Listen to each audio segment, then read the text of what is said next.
Confirm ticket ఉంది కానీ seat లేదు. ఇది రైల్వేలో టెక్నికల్ ప్రాబ్లం కాదు, మన సివిక్ సెన్స్ స్పెషల్ ఎడిషన్.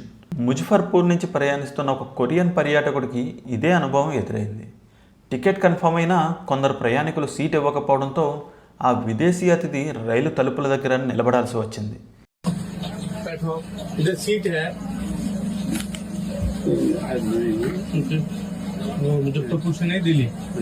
మన దేశంలో ఒక సీక్రెట్ రూల్ ఉంది కదా, టికెట్ ఎవరిదైనా సీటు ముందుగా కూర్చున్న వారిది. అదే రూల్ ఇక్కడ కూడా అమలైందేమో.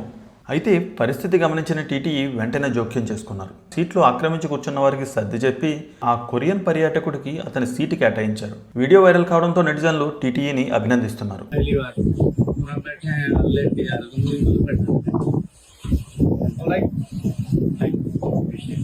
కానీ ఒక ప్రశ్న మాత్రం మిగిలింది. విదేశీ అతిథికి సీట్ ఇవ్వడానికి ఒక టీటీఈ రావాలా?